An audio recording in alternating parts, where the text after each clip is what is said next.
یہ کرو کہ تمام محلوں اور راستوں میں خندقیں کھدواؤ، ان میں لکڑیاں بھرو اور ان میں آگ لگا دو، جو اس دین سے پھر جائے اسے چھوڑ دو اور جو نہ مانے اسے اس آگ میں ڈال دو۔ ان مسلمانوں نے صبر و سہار کے ساتھ آگ میں جلنا منظور کر لیا اور اس میں کود کود کر گرنے لگے۔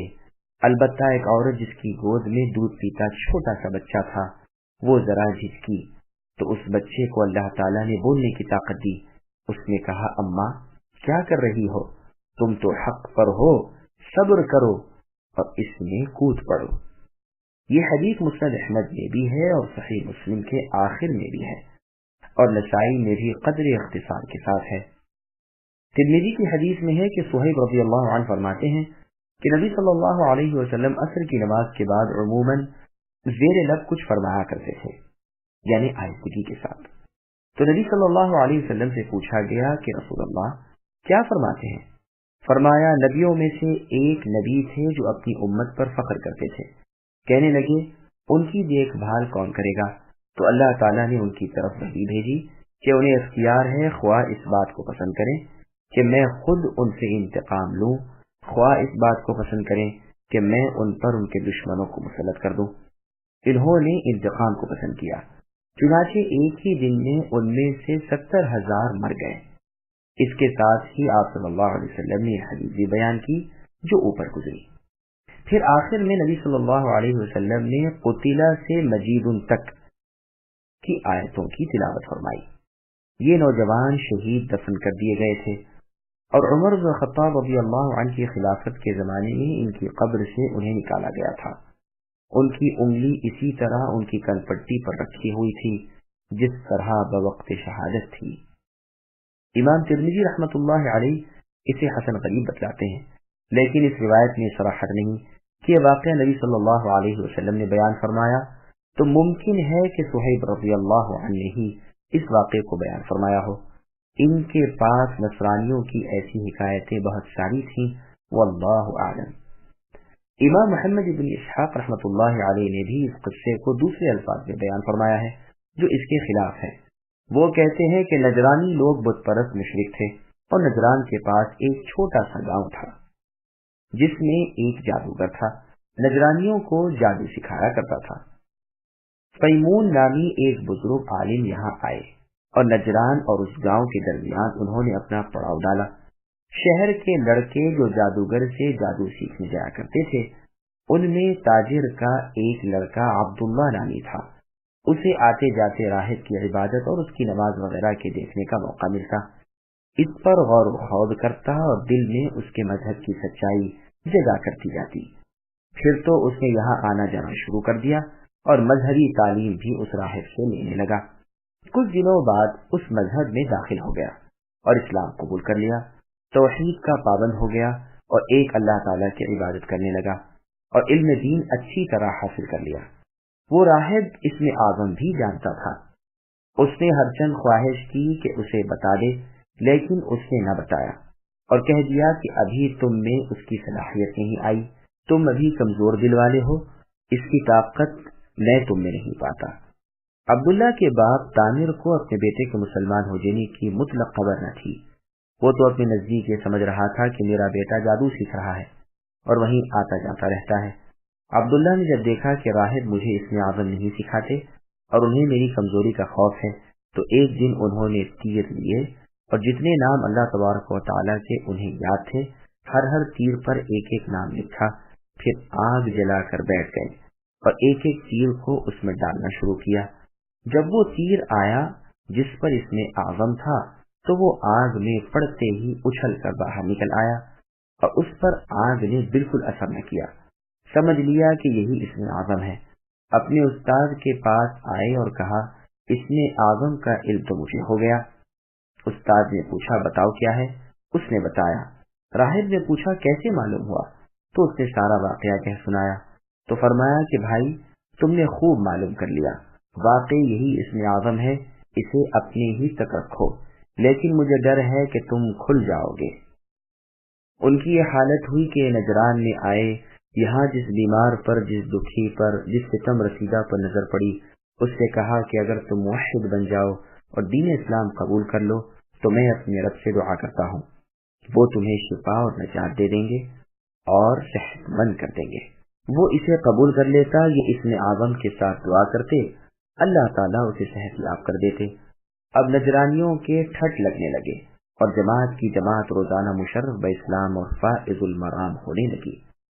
آخر بادشاہ کو اس کا علم ہوا، اس نے اسے بلا کر دھمکایا کہ تو نے میری رعیت کو بگاڑ دیا اور میرے باپ دادوں کے مذہب پر حملہ کیا، میں اس کی سزا میں تیرے ہاتھ پاؤں کاٹ کر تجھے چورنگ کرا دوں گا، یعنی سولی دے دوں گا۔ عبداللہ بن تامر نے جواب دیا کہ تو ایسا نہیں کر سکتا۔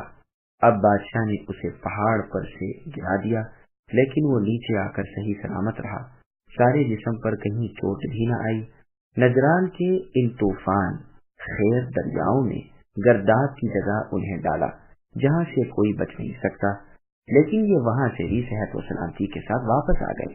غرض ہر طرح عاجز آ گیا تو پھر عبداللہ بن تامر نے فرمایا کہ اے بادشاہ سن، تو میرے قتل پر کبھی قادر نہ ہوگا، یہاں تک کہ تو اس دین کو مان لے جسے میں مانتا ہوں اور ایک اللہ کی عبادت کرنے لگے۔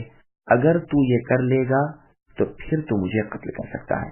بادشاہ نے ایسا ہی کیا، اس نے عبداللہ کا بتلایا ہوا کلمہ پڑھا اور مسلمان ہو کر جو لکڑی اس کے ہاتھ میں تھی اس سے عبداللہ کو مارا، جس سے کچھ یوں ہی سے کھریچ آئی اور اسی سے وہ شہید ہو گئے۔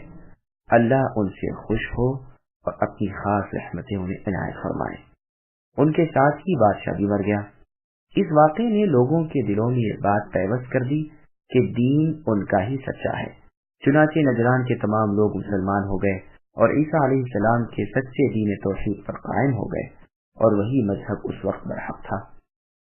ابھی تک نبی صلی اللہ علیہ وسلم نبی بن کر دنیا میں آئے نہ تھے، لیکن پھر ایک زمانے کے بعد ان میں بدعتیں پیدا ہونے لگیں اور پھیل گئی اور دین حق کا نور چھن گیا۔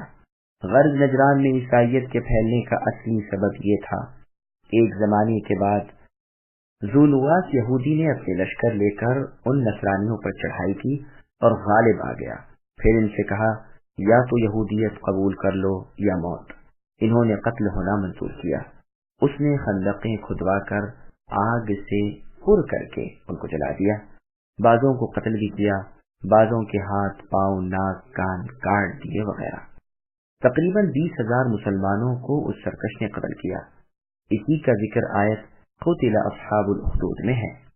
ذونواس کا نام زرعہ تھا، اس کی بادشاہت کے زمانے میں اسے یوسف کہا جاتا تھا۔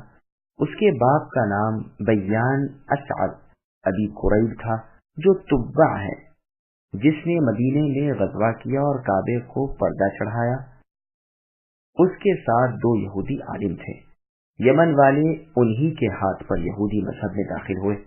ذونواس نے ایک ہی دن میں صرف صبح کے وقت ان کھائیوں میں 20,000 ایمان والوں کو قتل کیا۔ ان میں سے صرف ایک ہی شخص بچ نکلا جس کا نام دوس ذی ثعلبان تھا۔ یہ گھوڑے پر بھاگ کھڑا ہوا، گوشت کے پیچھے بھی گھوڑے سوار دوڑائے گئے، لیکن یہ ہاتھ نہ لگا۔ یہ سیدھا ملک شام روم قیصر کے پاس گیا۔ اس نے حبشہ کے بادشاہ نجاشی کو لکھا۔ چنانچہ دوس وہاں سے حبشہ کے نصرانیوں کا لشکر لے کر یمن آیا۔ اس کے سردار اریاط اور ابرہہ تھے۔ یہودی مغلوب ہوئے، یمن یہودیوں کے ہاتھ سے نکل گیا۔ ذونواس بھاگ نکلا لیکن وہ پانی میں غرق ہو گیا۔ پھر 70 سال تک یہاں حبشہ کے نصرانیوں کا قبضہ رہا۔ بالآخر سیف ابن ذی یزن حمیری نے فارس کے بادشاہ سے امدادی فوجیں اپنے ساتھ لیں اور 700 قیدی لوگوں سے اس پر چڑھائی کر کے فتح حاصل کی اور پھر سلطنت حمیری قائم کی۔ اس کا کچھ بیان سورہ فیل میں بھی آئے گا انشاءاللہ تعالی۔ سیرت ابن اسحاق میں ہے کہ ایک نجرانی نے عمر فاروق رضی اللہ عنہ کے زمانے میں نجران کی ایک بنجر غیر آباد زمین اپنے کسی کام کے لیے کھودی تو دیکھا کہ عبداللہ ابن تامر رحمۃ اللہ علیہ کا جسم اس میں ہے۔ آپ بیٹھے ہوئے ہیں، سر پر جس جگہ چوٹ آئی تھی وہیں ہاتھ ہے۔ ہاتھ اگر ہٹاتے ہیں تو خون بہنے لگتا ہے، پھر ہاتھ کو چھوڑ دیتے ہیں تو ہاتھ اپنی جگہ چلا جاتا ہے اور خون تھم جاتا ہے۔ ہاتھ کی ایک انگلی میں انگوٹھی ہے جس پر ربی اللہ لکھا ہوا ہے، یعنی اللہ میرے رب ہیں۔ چنانچہ اس واقعے کی اطلاع قصر خلافت میں دی گئی۔ یہاں سے فاروق اعظم رضی اللہ عنہ کا فرمان گیا کہ انہیں یوں ہی رہنے دو اور اوپر سے مٹی وغیرہ جو ہٹائی ہے وہ ڈال کر جس طرح تھے اسی طرح بے نشان کر دو۔ چنانچہ یہی کیا گیا۔ ابن ابی دنیا رحمۃ اللہ علیہ نے لکھا ہے کہ جب ابو موسیٰ الاشعری رضی اللہ عنہ نے اصبہان فتح کیا تو ایک دیوار دیکھی کہ وہ گر پڑی ہے۔ حکم پر بنا دی گئی لیکن پھر گر پڑی، پھر بنوائی، پھر گر پڑی۔ آخر معلوم ہوا کہ اس کے نیچے کوئی نیک بخت شخص مدفون ہے۔ جب زمین کھودی گئی تو دیکھا کہ ایک شخص کا جسم کھڑا ہوا ہے، ساتھ ہی ایک تلوار ہے جس پر لکھا ہے میں حارث ابن مضاد ہوں جس نے کھائیوں والوں سے انتقام لیا۔ ابو موسیٰ الاشعری رضی اللہ عنہ نے اس لاش کو نکال لیا اور وہاں دیوار کھڑی کرا دی جو برابر رہی۔ میں کہتا ہوں یہ حارث ابن مضاد ابن عمرو جرہمی ہے جو کعبۃ اللہ کے متولی ہوئے تھے۔ ثابت ابن اسماعیل ابن ابراہیم کی اولاد کے بعد اس کا لڑکا عمرو ابن حارث ابن مضاد تھا جو مکے میں جرہم خاندان کا آخری بادشاہ تھا۔ جس وقت کے خزاعہ قبیلے نے انہیں یہاں سے نکالا اور یمن کی طرف جلا وطن کیا، یہی وہ شخص ہے جس نے پہلے عرب میں شعر کہا، جس شعر میں بے آباد مکہ کو اپنا آباد کرنا اور زمانے کے ہیر پھیر سے پھر وہاں سے نکالا جانا اس نے بیان کیا ہے۔ اس واقعے سے تو معلوم ہوتا ہے کہ یہ قصہ اسماعیل علیہ السلام کے کچھ زمانہ بعد کا اور بہت پرانا ہے، جو کہ اسماعیل علیہ السلام کے تقریباً 500 سال کے بعد کا معلوم ہوتا ہے۔ لیکن ابن اسحاق کی اس مطول روایت سے جو پہلے گزری یہ ثابت ہو رہا ہے کہ یہ قصہ عیسیٰ علیہ السلام کے بعد کا اور محمد صلی اللہ علیہ وسلم سے پہلے کا ہے۔ زیادہ ٹھیک بھی یہی معلوم ہوتا ہے، واللہ اعلم۔ اور یہ بھی ہو سکتا ہے کہ یہ واقعہ دنیا میں کئی بار ہوا ہو، جیسے ابن ابی حاتم کی روایت سے معلوم ہوتا ہے کہ عبد الرحمن ابن جبیر رحمۃ اللہ علیہ فرماتے ہیں کہ تبع کے زمانے میں یمن میں خندقیں کھدوائی گئی تھیں اور قسطنطین کے زمانے میں قسطنطینیہ میں بھی مسلمانوں کو یہی عادات کیا گیا تھا۔ جبکہ نصرانیوں نے اپنا قبلہ بدل لیا، دین مسیح نے بدعتیں ایجاد کر لیں، توحید کو چھوڑ بیٹھے، تو اس وقت جو سچے دیندار تھے انہوں نے ان کا ساتھ نہ دیا اور اصلی دین پر قائم رہے، تو ان ظالموں نے خندقیں آگ سے پر کرا کر انہیں جلا دیا۔ اور یہی واقعہ بابل کی زمین پر عراق میں بخت نصر کے زمانے میں ہوا، جس نے ایک بت بنا لیا تھا اور لوگوں سے اسے سجدہ کراتا تھا۔ دانیال علیہ السلام اور ان کے دونوں ساتھی عزرا اور میشائیل نے اس سے انکار کیا تو اس نے انہیں اس آگ کی خندق میں ڈال دیا۔ اللہ تعالیٰ نے آگ کو ان پر ٹھنڈا کر دیا، انہیں سلامتی عطا فرمائی، صاف نجات دی اور ان سرکش کافروں کو ان خندقوں میں ڈال دیا۔ یہ 9 قبیلے تھے، سب جل کر خاک ہو گئے۔ سدی رحمت اللہ علیہ فرماتے ہیں 3 جگہ یہ معاملہ ہوا، عراق میں، شام میں اور یمن میں۔ مقاتل رحمت اللہ علیہ فرماتے ہیں کہ خندقیں 3 جگہ تھیں، ایک تو یمن کے شہر نجران میں، دوسری شام میں، تیسری فارس میں۔ شام میں اس کا بانی انطنانوس رومی تھا اور فارس میں بخت نصر اور زمین عرب پر یوسف ذو نواس۔ شام اور فارس کی خندقوں کا ذکر قرآن میں نہیں، یہ ذکر نجران کا ہے۔ ربیع ابن انس رحمۃ اللہ علیہ فرماتے ہیں کہ ہم نے سنا ہے فترہ کے زمانے میں، یعنی عیسیٰ علیہ السلام اور نبی صلی اللہ علیہ وسلم کے درمیانی زمانے میں ایک قوم تھی، انہوں نے جب دیکھا کہ لوگ فتنے اور شر میں گرفتار ہو گئے ہیں اور گروہ گروہ بن گئے ہیں اور ہر گروہ اپنے خیالات میں خوش ہے، تو ان لوگوں نے انہیں چھوڑ دیا اور یہاں سے ہجرت کر کے الگ ایک جگہ بنا کر وہی رہنا سہنا شروع کیا اور اللہ تعالیٰ کی مخلصانہ عبادت میں یکسوئی کے ساتھ مشغول ہو گئے، نمازوں کی پابندی، زکاتوں کی ادائیگی میں لگ گئے اور ان سے الگ تھلگ رہنے لگے، یہاں تک کہ ایک سرکش بادشاہ کو اس اللہ والی جماعت کا پتہ لگ گیا۔ اس نے ان کے پاس اپنے آدمی بھیجے اور انہیں سمجھایا کہ تم بھی ہمارے ساتھ مل جاؤ اور بت پرستی شروع کر دو۔ ان سب نے بالکل انکار کیا کہ ہم سے یہ نہیں ہو سکتا کہ اللہ وحدہ لا شریک لہ کے سوا کسی اور کی بندگی کریں۔ بادشاہ نے کہلوایا کہ اگر تمہیں یہ منظور نہیں تو میں تمہیں قتل کراؤں گا۔ جواب ملا کہ جو چاہو کرو، لیکن ہم سے دین نہیں چھوڑا جائے گا۔ اس ظالم نے خندقیں کھدوائیں، آگ جلوائی اور ان سب مردوں عورتوں بچوں کو جمع کیا اور ان خندقوں کے کنارے کھڑا کر کے کہا بولو یہ آخری سوال و جواب ہے، آیا بت پرستی قبول کرتے ہو یا آگ میں گرنا قبول کرتے ہو؟ انہوں نے کہا ہمیں جل کر مرنا منظور ہے، لیکن چھوٹے چھوٹے بچوں نے چیخ پکار شروع کر دی۔ بڑوں نے انہیں سمجھایا کہ بس آج کے بعد آگ نہیں، نہ گھبراؤ اور اللہ کا نام لے کر کود پڑو۔ چنانچہ سب کے سب کود پڑے۔ انہیں آنچ بھی نہیں لگنے پائی تھی کہ اللہ نے ان کی روحیں قبض کر لی اور آگ خندقوں سے باہر نکل پڑی اور ان بد کردار سرکشوں کو گھیر لیا، اور جتنے بھی تھے سارے کے سارے جلا دیے گئے۔ اس کی خبر ان آیتوں یعنی قتل اصحاب الاخدود میں ہے۔ تو اس بنا پر فتنو کے معنی ہوئے کہ جلایا۔ تو اللہ تعالیٰ فرماتے ہیں کہ ان لوگوں نے مسلمان مردوں عورتوں کو جلا دیا ہے، اگر انہوں نے توبہ نہ کی یعنی اپنے اس فعل سے باز نہ آئے، اپنے اس کیے پر نادم نہ ہوئے، تو ان کے لیے جہنم ہے اور جلنے کا عذاب ہے، تاکہ بدلہ بھی ان کے عمل جیسا ہو۔ حسن بصری رحمۃ اللہ علیہ فرماتے ہیں کہ اللہ تعالیٰ بزرگ و برتر کے کرم و رحم، اللہ کی مہربانی اور عنایت کو تو دیکھو کہ جن بدکاروں نے اللہ کے پیارے بندوں کو ایسے بدترین عذابوں سے مارا، انہیں بھی وہ توبہ کرنے کو کہتے ہیں اور ان سے بھی مغفرت اور بخشش کا وعدہ کرتے ہیں۔ اے اللہ ہمیں بھی اپنی وسیع رحمتوں سے بھرپور حصہ عطا فرمائیے، آمین۔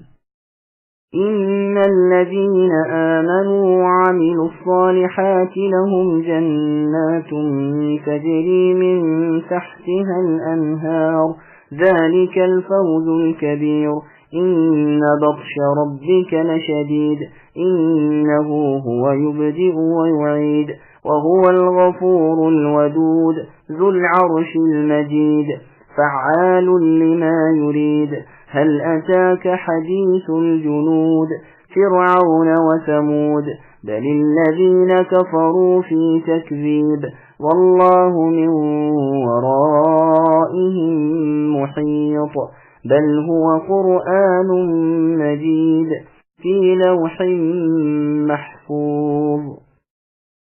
بے شک ایمان قبول کرنے والوں اور نیک کام کرنے والوں کے لیے وہ باغات ہیں جن کے نیچے نہریں بہ رہی ہیں، یہی بڑی کامیابی ہے۔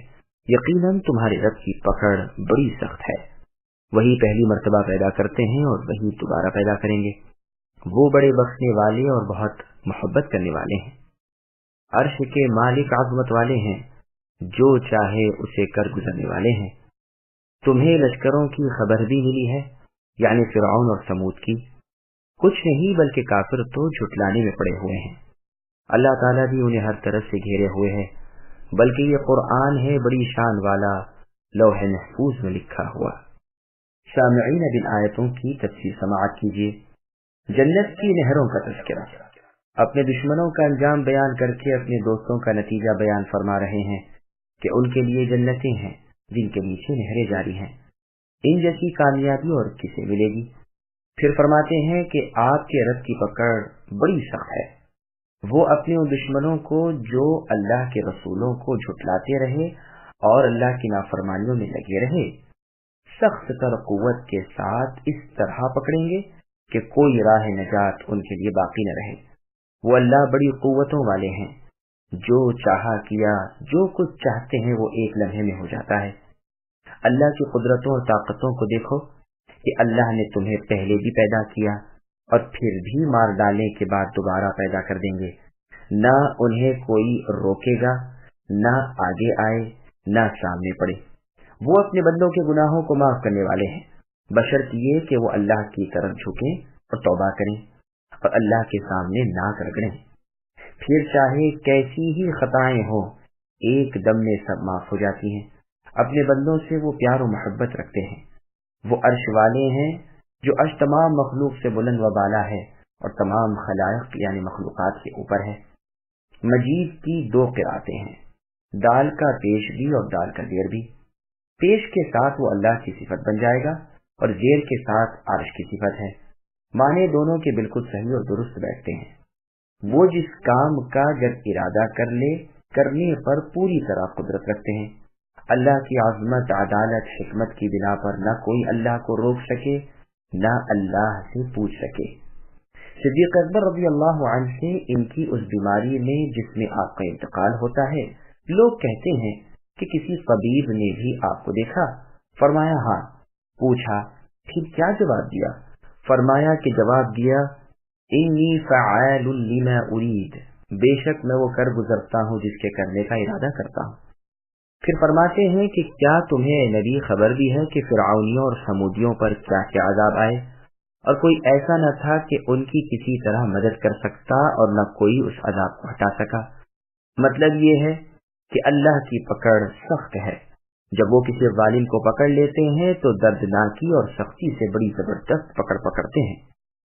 پھر آگے اللہ نے فرمایا کہ بلکہ کافر شک و شبے میں، کفر و سرکشی میں ہیں، اور اللہ ان پر قادر و غالب ہیں، نہ یہ اللہ سے گم ہو سکے نہ اللہ کو عاجز کر سکیں، بلکہ یہ قرآن عزت و کرامت والا ہے، وہ لوح محفوظ کا نوشتہ ہے، بلند مرتبہ فرشتوں میں ہے، زیادتی کمی سے پاک اور سر تاپا محفوظ ہے، نہ اس میں تبدیلی ہو نہ تحریف۔ انس رضی اللہ عنہ فرماتے ہیں کہ لوح محفوظ اسرافیل علیہ السلام کی پیشانی پر ہے۔ عبد الرحمن بن سلمان رحمۃ اللہ علیہ فرماتے ہیں کہ دنیا میں جو کچھ ہوا، ہو رہا ہے اور ہوگا، وہ سب لوح محفوظ میں موجود ہے، اور لوح محفوظ اسرافیل علیہ السلام کی دونوں آنکھوں کے سامنے ہے، لیکن جب تک انہیں اجازت نہ ملے وہ اسے دیکھ نہیں سکتے۔ سامعین الحمدللہ، سورۃ البروج کی تفسیر مکمل ہوئی۔